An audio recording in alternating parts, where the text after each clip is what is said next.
Welcome to Dave's new podcast.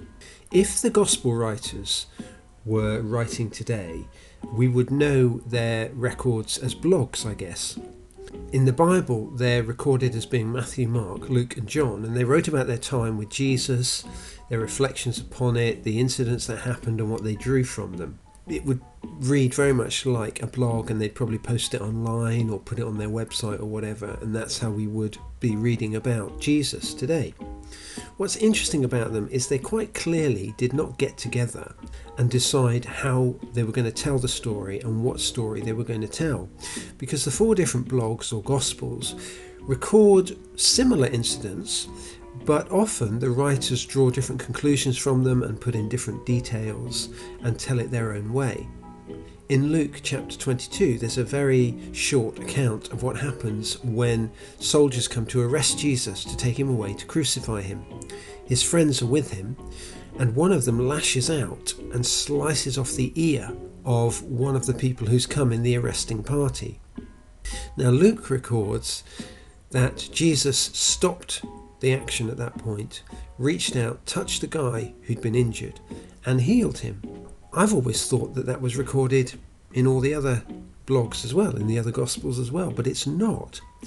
The incident happens in all four Gospels. It's only Luke that records the healing part of it. The other writers record different things. So what you find is this. Matthew says that when the fight began, Jesus stopped it, looked at the guy who'd pulled out the sword and said, "Put it away. Those who live by the sword will die by the sword."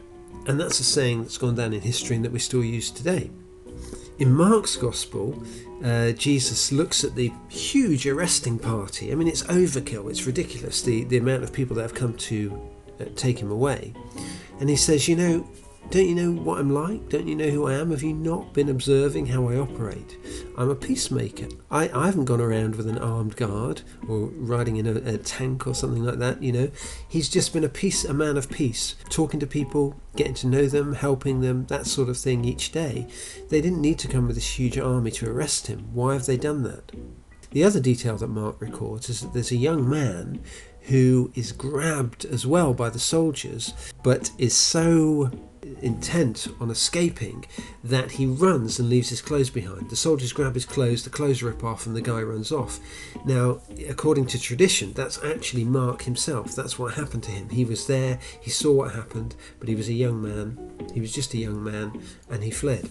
John's Gospel, now that has a very important extra detail. That is the one blog that records who actually attacked the man and sliced off the ear. And it was Peter, the kind of chief disciple, if you like. Now, Peter is a guy who has a history of doing the wrong thing at the wrong time. And here's another one, here's another blunder. The point with Peter is he's impetuous, but his heart is in the right place. He's always doing these things for the right reason. So a lot of people can relate to him, really, making mistakes as they learn. Well, in this case, here's Peter trying to defend Jesus, lashing out and slicing off the ear.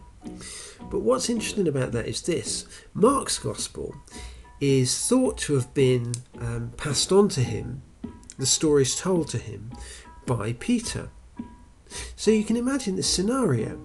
Here's Mark getting down the details of what happened when Peter was hanging around with Jesus. And they get to this story, and there's no mention of who actually cut off the ear. So Mark says, can you remember then who actually, attacked that servant and sliced off the ear? And Peter's going, it was such a long time ago, and it was dark, and it was cluttered, and there were mad things happening. I really wish I could remember, but I don't know. But you get to John's Gospel, and John goes, I know exactly who did that. Get this down. It was Peter. Yet another foot in the mouth moment. Yet another brain not quite in gear moment. Get it down, because it'll help a few people. And it did help a few people. It helps a lot of us. When most of us will identify with Peter. What does Jesus do in that instance? He reaches out and he sorts out the situation. Peter's made a mistake, but he will learn from that mistake. And that's how most of us learn anyway, isn't it? Thanks very much for listening. That was Dave's podcast.